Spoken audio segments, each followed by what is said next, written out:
They call themselves outlaws, branded by others as rebel riders with a criminal cause. This is the life I chose. I knew I was going to go to jail. Their membership numbers in the thousands worldwide.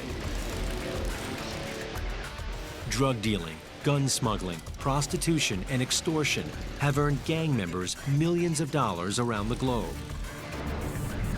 To law enforcement agencies, outlaw motorcycle clubs are highly organized criminal organizations. They're selling drugs, they're beating people up, they're killing people. And their numbers are growing. They are the last bastion of outlaws in America, really.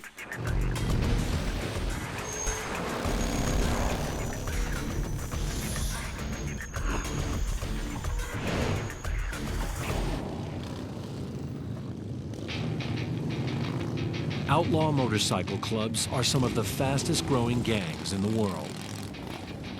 They call themselves one-percenters because they are the 1% of motorcycle riders who operate outside the law. You're a one-percenter. You live your life your way, regardless of what anybody thinks. I was a pretty cocky, arrogant son of a bitch. You know, all I wanted to do was ride and fight, you know? The 1% lifestyle. Living it, breathing it.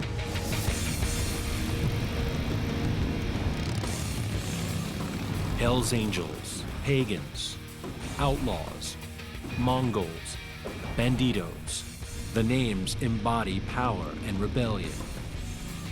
Although there is one club called the Outlaws, law enforcement labels all one-percenter motorcycle clubs outlaw motorcycle gangs.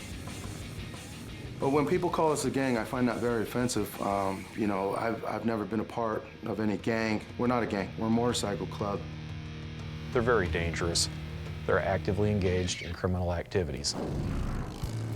Outlaw motorcycle clubs first emerged in the 1940s after combat veterans from the Second World War banded together to socialize and ride motorcycles. In 1947, a three-day rally for motorcycle enthusiasts in Hollister, California, descended into chaos. Dozens were arrested for fighting, drunkenness, and street racing. The following year, in 1948, the first Hells Angels chapter was born. The American Motorcycle Association deemed that 99% of the motorcycle riding population were law-abiding citizens. And it was the 1%ers that were the outlaws.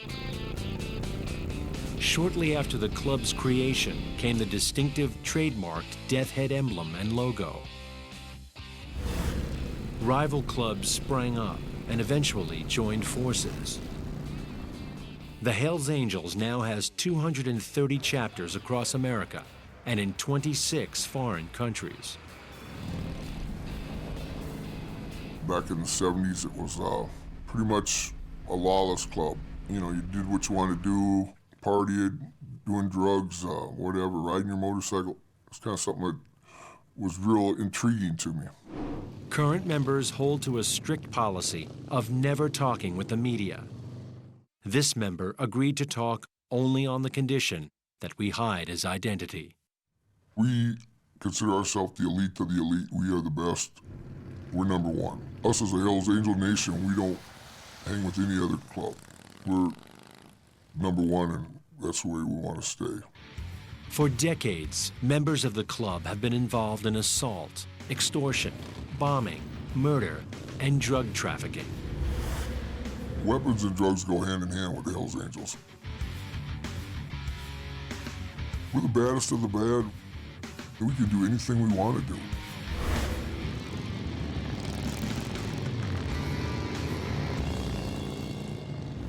Those who show a willingness to join outlaw biker gangs start off as a prospect and are not allowed to wear the full club logo.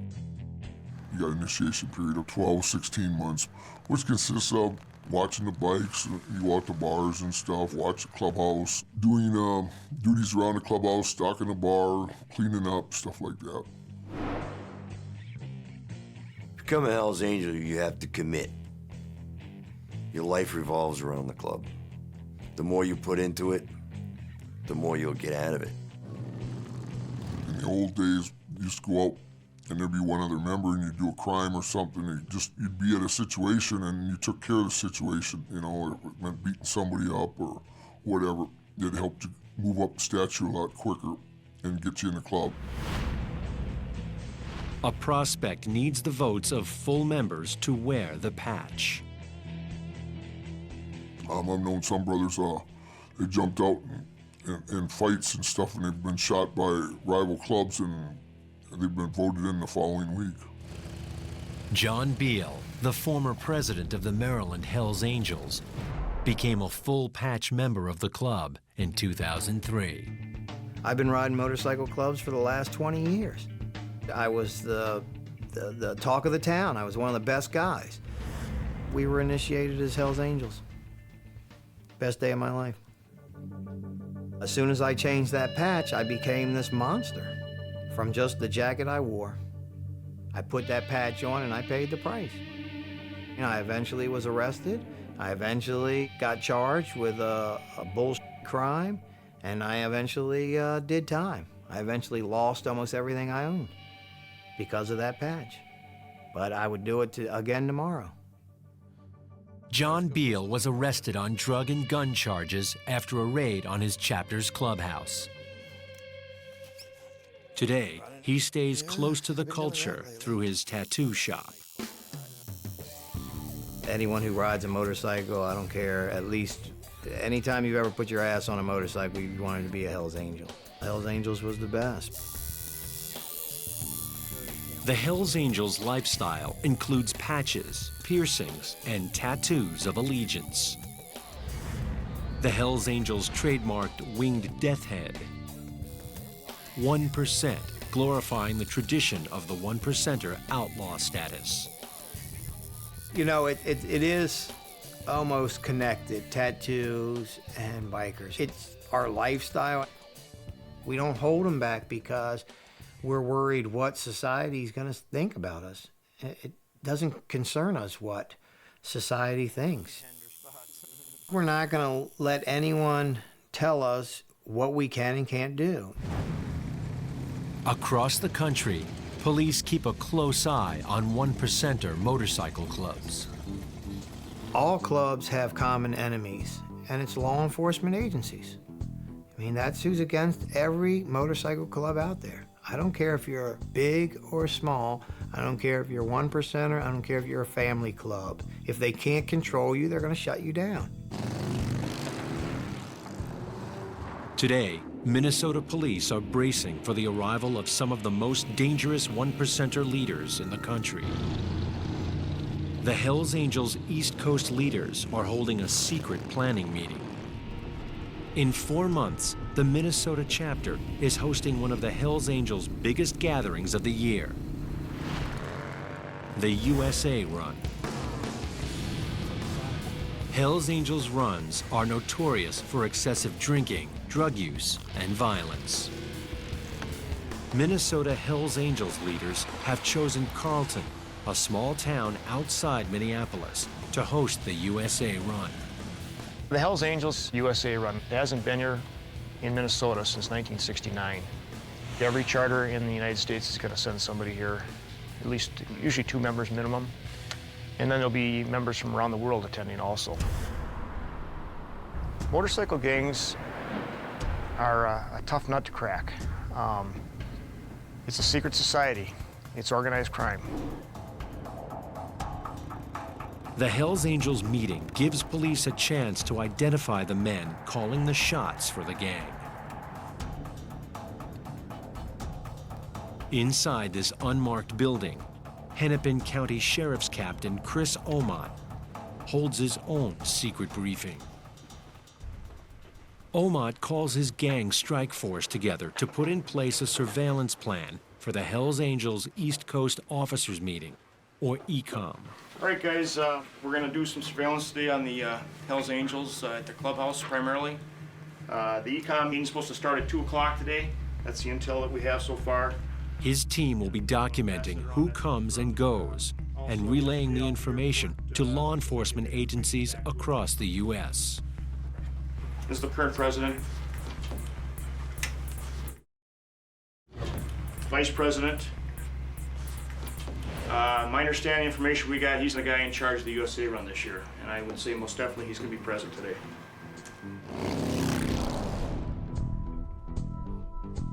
Captain Omot called in Steve Cook, who runs an organization that specializes in dealing with motorcycle clubs in the Midwest. Cook can offer valuable advice to police on dealing with the upcoming Hells Angels rally. He's worked a few of the USA runs in the past. And Steve, you want to just kind of fill in what we're going to be expecting this summer? Conservatively, you're looking at anywhere between 350 and 400 full patch, outlaw motorcycle gang members up in a small concentrated area. Cook will join Omot and his team as they surveil the clubhouse. Last but not least, treat them with respect. If anyone's going to be a jerk, let them be the jerk. Let's treat them with respect. Let's get our intel. Let's get that intel out after the meeting today. All right, guys, let's be safe. Coming up, a small Minnesota town prepares for an invasion.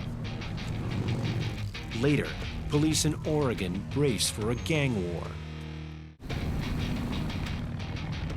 The Minnesota chapter of the Hells Angels are holding a secret planning meeting for their infamous USA run. Police plan to surveil the clubhouse and identify important Hells Angels leaders in town for the meeting. The Minneapolis police are worried about the Hells Angels' rival club, the Outlaws, based in neighboring Wisconsin. I think what you'll see today is your East Coast officers showing up. You're going to see a lot of pre-planning for the USA run. That's going to be the primary topic of discussion, and I think they're definitely going to be talking about the fact that the Outlaws are going to be right next door when this event occurs, and how are they going to handle that? Omot and Cook start by canvassing the area to determine how many bikers are in town. Yeah, go ahead. They get a tip that a group of Hells Angels have been spotted outside a local funeral home. How many HAs came up here, any idea? 30 and 35. I'm sure The two are surprised at the number of bikers in town. Outlaw motorcycle clubs in the U.S. are on the rise. One group targeted for recruitment is the U.S. military. Anytime you have any kind of military action, like we're having right now in Iraq and Afghanistan, you do get a percentage of guys that come back that definitely identify with this lifestyle. There are members of these gangs that are currently deployed overseas that gives them an excellent opportunity to fill people out, to be around them in combat situations potentially, and to see if they have what it takes. According to police, even at a solemn event like a funeral, biker gangs do not suspend their criminal activities. Just because they're at a funeral doesn't mean that, they're not armed or that they're not, carrying drugs or using drugs. It's pretty commonplace for them to have at least a vehicle in the parking lot that has weapons in it so that the other members know where to go if they need to access something. I can see a couple prospects out front, but... Before the funeral ends, neighbors across town report that a large group of bikers are having a party at a private residence. Look at all the bikes lined up there. What do you see down there, Steve? I know I saw Los Fuentes, and obviously the Freeman just pulled up. The Hells Angels don't treat all biker clubs as sworn enemies. Groups of clubs who work with the Hells Angels are showing up around the city. In the Minneapolis-St. Paul area, because this is Hells Angels territory, they run the show up here, so everybody's subordinate to them, but they're all equally involved in criminal activities. predominantly drug trafficking. There's at least 3 biker clubs here. The Hells Angels use gangs like these to let them know what's going on in the area. That way, if a rival gang's trying to make an inroad, these are the guys that are going to tip you off. These guys are also people that they're going to use to run their drugs, to commit some of their criminal activities for them, because again, it insulates the Hells Angels. If these guys get jammed up, that doesn't have any direct reflection back on the Hells Angels. They're out in front of the clubhouse right now, looking up and down and all around the place. They're talking at the clubhouse. It's getting a lot of activity buzzing there now again. Yeah, we're rolling now from... Omad and Cook head to the clubhouse.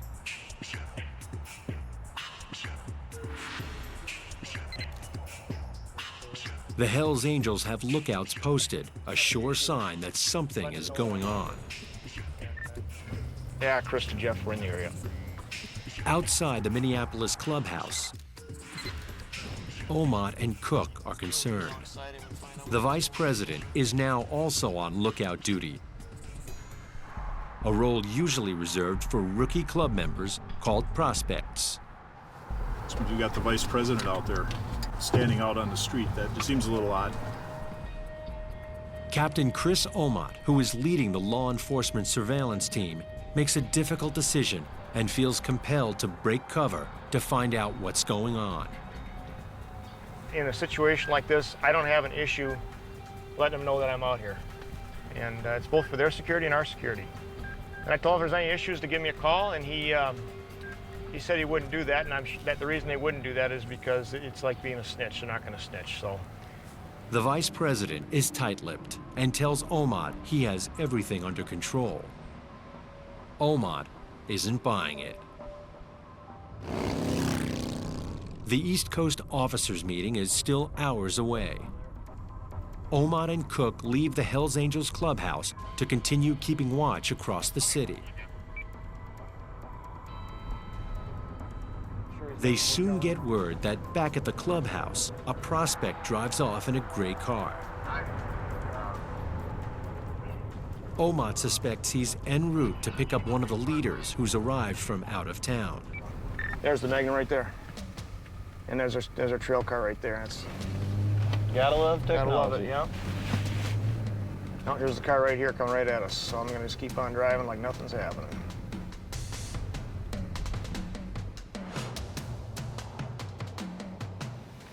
This is one of the hotels that the out-of-state members are staying at. And so we're just trying to figure out who he's picking up and what members are involved, and see if we can identify some members here. Guy on the far right looks like Boxhead from Connecticut. Omad and Cook follow the car. They making a U-turn there? Yeah, they're checking for a tail. Yeah, they can. Omad and Cook want to make some positive IDs. They are trying to determine exactly who they are dealing with. An illegal U-turn gives them the chance. An officer in Omad's team pulls over the Hells Angels. Oh, they got him stopped, actually. They got him stopped over here. There's another familiar face. Bald-headed guy, we had him stop in Branson. He's usually got a pretty good attitude problem. He's Go ahead and photograph these guys for you. But just take a picture real quick, sir. So I know you're from New York.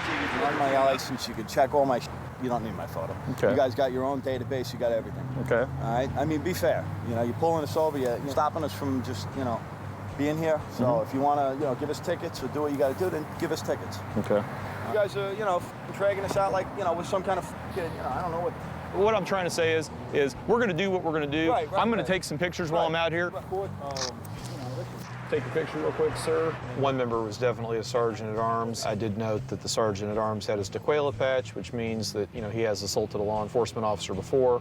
He also had a Filthy Few patch, which, Filthy Few patch is known to be given to members who've killed for the club. So obviously a mover and shaker, definitely, somebody of note, and the exact kind of person that they would be sending to a meeting like this. Swear, Jeff. I thought he had this in the door handle. When he reached his license, it fell out. The driver had a ball-peen hammer, which is a pretty common weapon that these guys use. There's something that, we're definitely aware of. New York's representatives for the meeting are given a warning and released.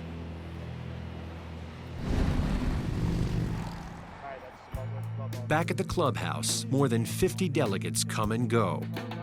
But there's no trouble, and frustratingly for police, no intel on what was discussed inside. In 4 months, Omot and his team will be in Carlton, keeping a close eye on the USA run the Hells Angels planned today. Because 1%er biker gangs are nationwide, police are forming alliances to monitor biker activity. Halfway across the country, in Oregon, one of Omot and Cook's allies in the war against outlaw bikers is Detective Dave Burrows. He is battling a sudden influx of Mongols into Eugene, Oregon. Burrows is an undercover officer and cannot be seen on camera. The outlaws, the Mongols, have allied themselves in a war against the Hells Angels. The Hells Angels throughout the world, we believe, is somewhere right around 32 to 3,500 members. The Mongols have approximately 500 to 600 members. Their logo is a Mongol warrior wearing sunglasses and astride a chopper. The motorcycle club was established in 1969 in Montebello, California. Like the first outlaw motorcycle clubs in the 1940s, most Mongols were former U.S. servicemen. This time, veterans of the Vietnam War. Like the Hells Angels, the Mongols have their own patches and symbols.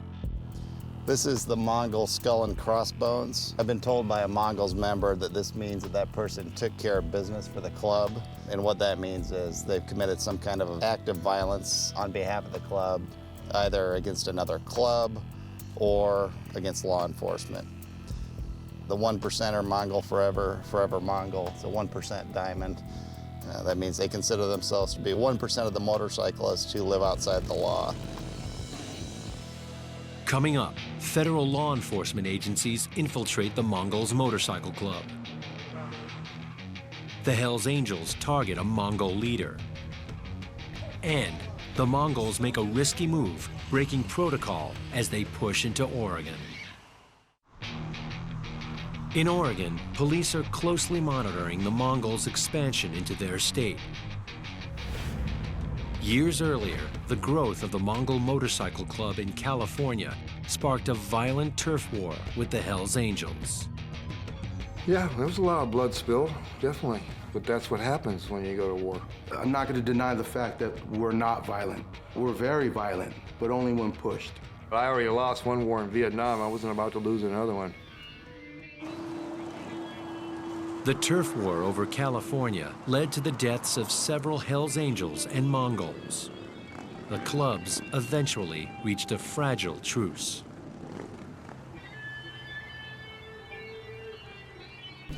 Police in Oregon are intent on preventing another 1%er gang war. There is reason for concern. The Mongols are currently a club in crisis. In several undercover operations, federal law enforcement agencies infiltrated the Mongols and arrested over 500 members on illegal racketeering charges. And in an unprecedented move, the government seized the Mongols' trademarked patch. By law, members can no longer wear it.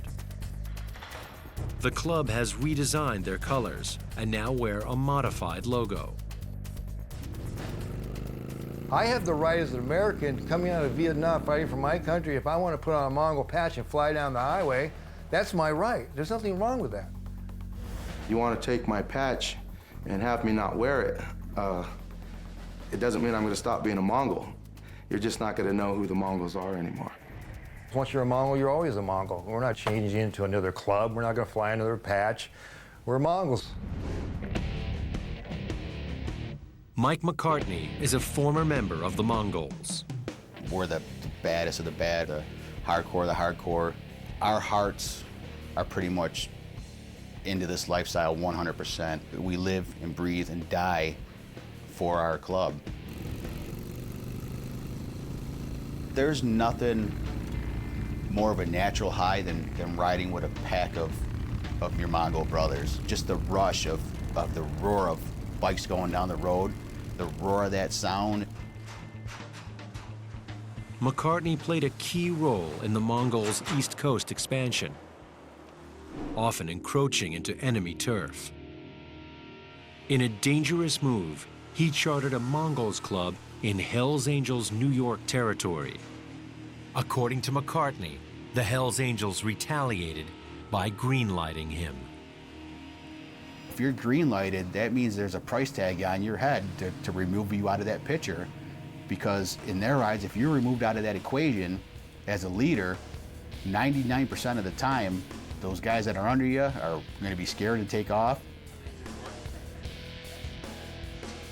I really don't go out in public too often in crowded places just for the sake of running into a current enemy, former enemy.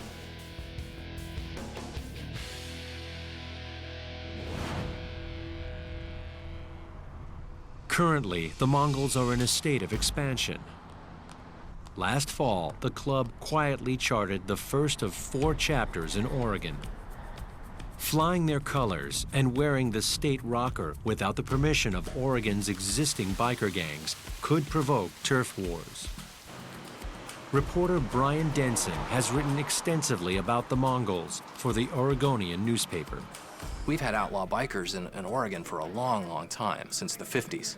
And for the most part, they have stayed under the radar. But there have been murders here, and there have been rapes, and there have been a lot of drug running and motorcycle theft and things like that over the years. But it's stayed frequently under the wire. I think if the public knew much about outlaw bikers, they would be a little more concerned than they are. There are 5 one-percenter outlaw biker clubs in Oregon. The new Mongol chapters are patching over members from other one-percenter clubs and causing problems. They tend to take over wherever they go. You know, the public sees these guys out riding in numbers. They see 3-piece patches, and most of them probably don't know what that means, and they probably don't know what a Mongols patch means. But the police certainly know. In Eugene, Oregon, police plan to deter violence between the one-percenter clubs. Detective Dave Burrows works undercover and cannot be seen on camera. Tonight, we're going to go out and try and gather some intelligence from the Free Souls church meeting. The Free Souls are the oldest and the largest motorcycle gang in the state of Oregon. Every weekend, they hold a church meeting where they get together and talk about club business. So a part of what we want to do tonight is identify prospects, and if we can get a stop on them, for some kind of violation to further identify them, that would be great. In Oregon, the Free Souls and 2 other local clubs are aligned with the Hells Angels. This makes the Mongols their natural enemy. For police, gathering intelligence on one-percenters can be dangerous. I think keep in the back of your mind that sometimes they have a follow car. Just keep in mind the idea about a possible ambush at any time about these guys. As always, use officer safety. Expect there's going to be weapons, whether they're legal or not. All right, let's hit it. Detective Burrows and Officer White head to the clubhouse. Free Souls are all homegrown guys. They've been around since 1969, so there's a lot of older members. They've started to recruit a lot of younger members. Like the last 2 or 3 years, they went from kind of a 40, 50, 60s club to a lot of guys in their 20s and 30s coming in. When they were started in the late 60s, they were fairly closely aligned with the Hells Angels. They don't want the Mongols here. The Free Souls members I've talked to have allayed their fears that if there's a war between the Free Souls and the Mongols, or any of the Oregon clubs and the Mongols, they're going to swarm the state and there's going to be an all-out war. They stop at the clubhouse. The Free Souls church meeting has started. During church meetings, women and prospects have to wait outside. Burrows asks to speak with a member of the club. He wants the bikers to know they're in the area. Being visible is one way to deter a turf war. The Free Souls member Burroughs spoke with has his own deterrent. He's got a permit to carry a concealed weapon. You can see the outline of his pistol under his vest. In the past, when I've stopped that guy, he's had 2 pistols. And so what you end up with is you'll get a guy who's a felon. He won't have a pistol or a restricted weapon, but his buddy that's sitting right next to him has 2. So there's always guns around the club. Later that night, Burroughs' team patrols the area around the Free Souls clubhouse to gather intelligence. They pull over several members and prospects for violations. You live here in Eugene? No, I don't. Look at this. Laminated. You're a true Oregonian, Surveilling veterans. Edward David William. You got no weapons on you? Just a couple bucks left. 15. Burroughs checks the bike to see if it's stolen.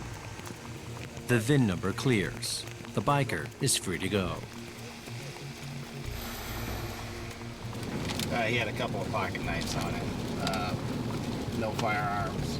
He was the president of the Coos Bay chapter of the Free Souls. He may still be, I'm not sure, and he wouldn't tell me. True one-percenter style. He was willing to talk to me, but not really give me any information. The following night in Portland, Burroughs and Officer White assist the police. The Mongols are throwing a party. Local one-percenter clubs could choose this night to challenge them. Law enforcement ran some surveillance operations today around the funeral of an Outsiders member. We had concerns with the Mongols party here in town at the same time that there may be trouble between the clubs. There was a lot of members in town, at least 100 members from the Oregon clubs, and it looks like we probably have about 30 to 40 Mongols at least in town.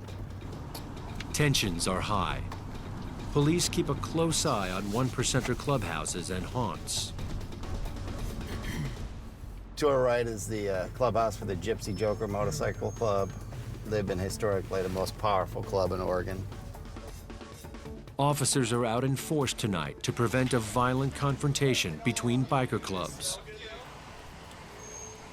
and to gather intelligence on the number of one-percenters in town and where they are from. It looks like there's probably about 15 to 20 motorcycles out there. I also saw numerous vehicles out there that belongs to some of our Oregon Mongols. Throughout the night, I've seen members from Eugene, Portland, Medford, members from San Jose, Los Angeles, and San Diego. All right, we've got several members standing outside. You can see their new colors. A couple of Gypsy Joker members hanging out with them. That's how they talk to all law enforcement if they can. Their motto is respect few, fear none. On this night, the Mongols and local one-percenter clubs coexisted without incident. And Detective Burroughs and Officer White notice an interesting development. This is the first time we've seen the Gypsy Jokers and the Mongols hanging out together in the same place. No speculation. It doesn't necessarily mean they're allies, doesn't mean they're friends. We don't know. Looks like Portland has things under control. We're gonna go ahead and call it a night and head back to Eugene. Sounds good to me.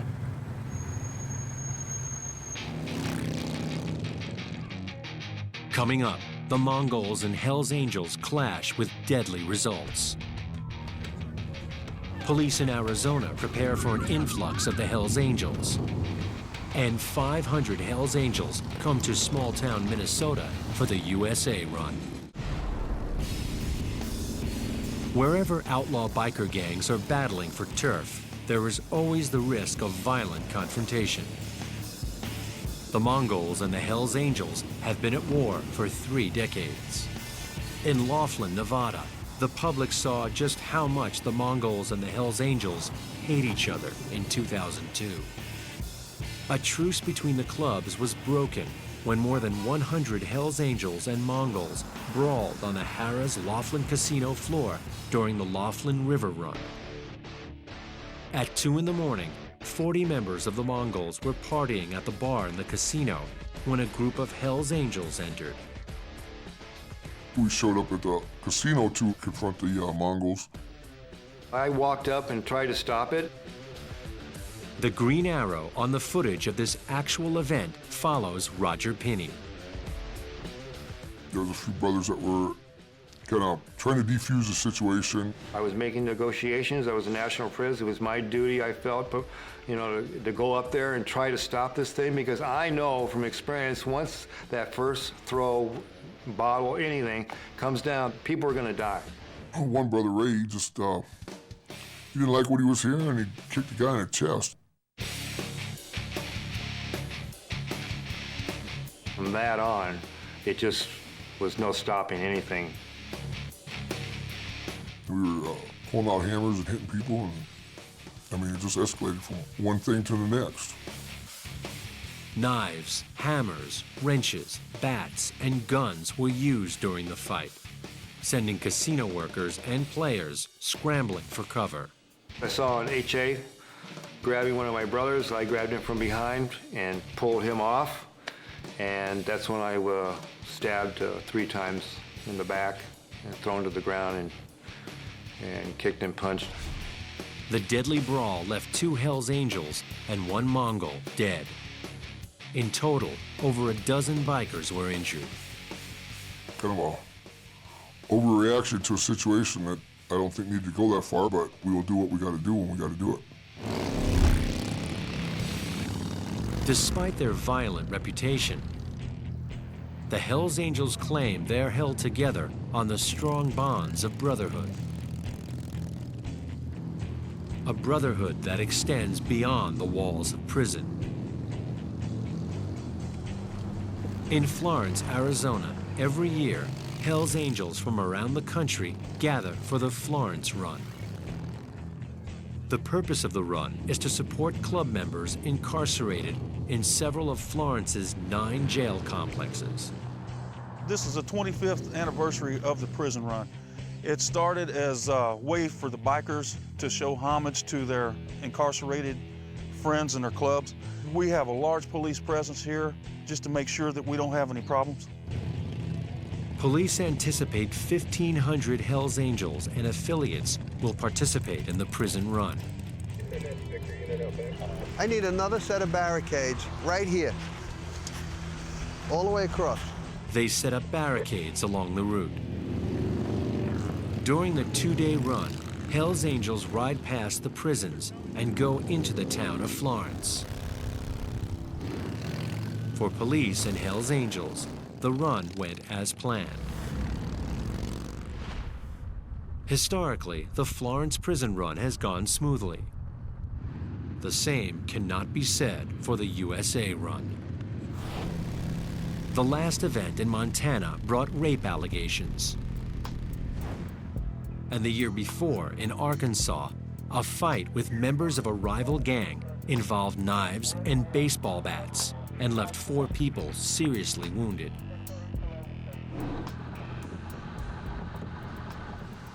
In Minnesota, state, local, and federal authorities are prepared for the coming onslaught of 1%er outlaw bikers. As the Hells Angels USA run nears, reports start coming in that the Hells Angels rivals, the Outlaws, and potentially their allies, the Mongols, are threatening to cause trouble at the run. Understanding the violence the Angels are capable of when confronted by a rival gang, law enforcement is potentially facing a big problem.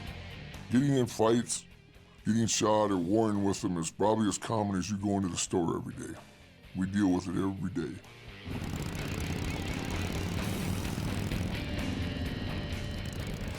July 30th, Carlton, Minnesota. The start of the Hells Angels USA run. Carlton has only 810 residents, and with only 19 sworn officers, Sheriff Kelly Lake calls in reinforcements from around the country. Agents from the Bureau of Alcohol, Tobacco, and Firearms are on the ground. ICE, U.S. Immigration and Customs Enforcement, lends a helicopter for aerial surveillance. Police from across the state send officers. And the media arrives. Everyone is watching for a potential confrontation between the Hells Angels and one of their rivals, the Outlaws. They are a club located in the neighboring state. But so far, driving rain has seen most of the Angels spend their first day in the casino, bar, and hotel. I think it'd be very accurate to say that the Hells Angels have been locked down since they've gotten here, between law enforcement and the weather not cooperating. There hadn't been a lot of places for them to go. The Angels rented a local bar and parked trailers to shield themselves from prying eyes. They blocked it off this morning. You could pull right up in here and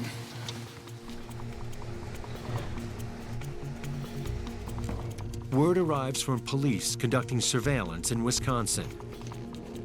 The Outlaws and possibly their allies, the Mongols, are beginning to mass on the border.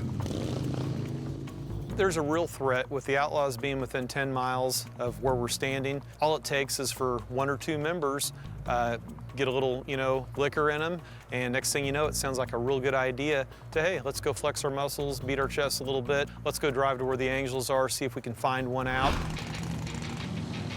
Next, the bonds of brotherhood are tested as the Angels move out to defend their honor. Tensions mount as the Angels head for the border to confront their rivals.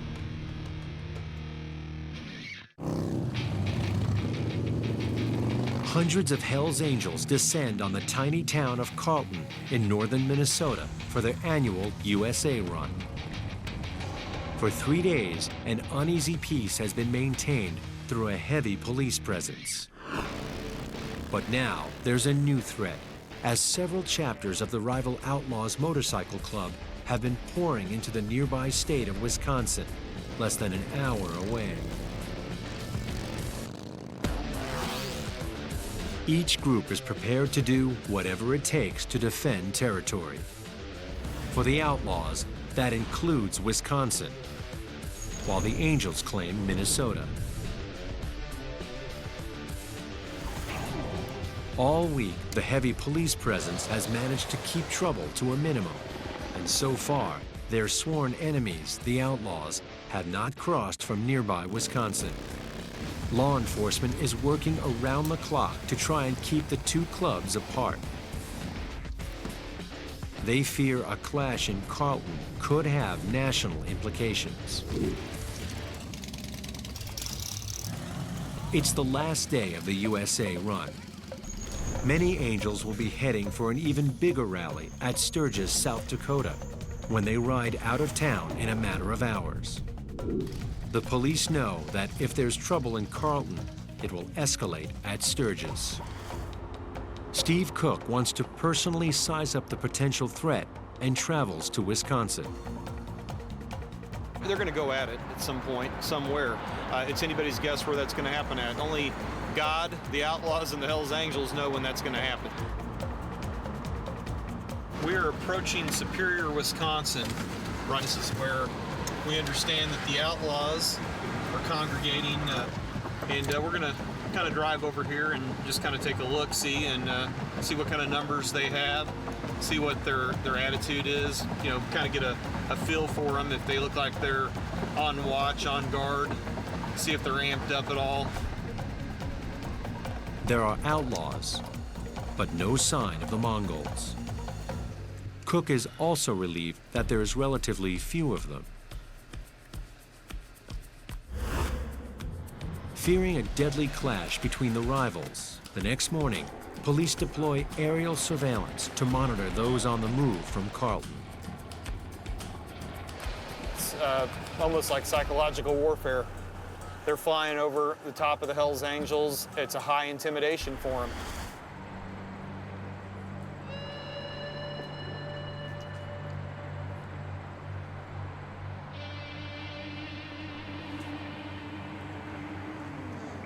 On Interstate 35, a group of angels are spotted making a run for the border just 2 miles ahead. If they are allowed to cross it and encounter the outlaws, a violent altercation seems certain. It's a race against time as the police attempt to surround them.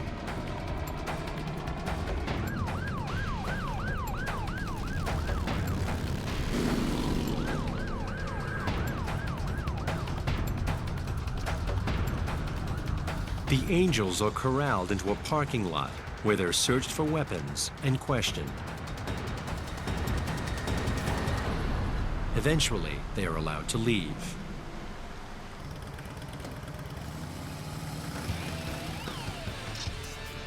The Outlaws and the Hells Angels respected each other's turf, and the USA run passed without major incident. The 5-day event brought over 1,000 traffic stops and 33 tickets. 3 Hells Angels were arrested, 1 member from New York for driving a stolen motorcycle. This, by far, has been the best laid out operation that I've ever seen on a Hells Angel event like this. I think it took the Angels by surprise a little bit because I think they expected to, hey, we're going into small town USA up here, we're going to take over the town. 1%er biker clubs maintain that they are misunderstood and unfairly targeted by law enforcement.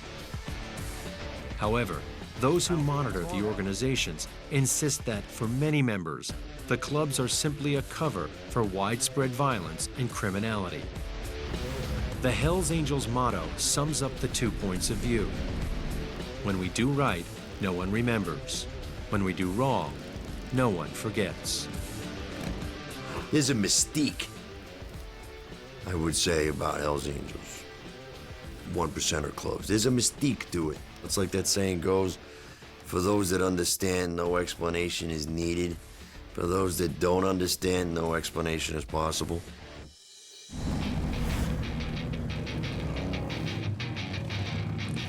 Police know 1%er biker gangs aren't going anywhere.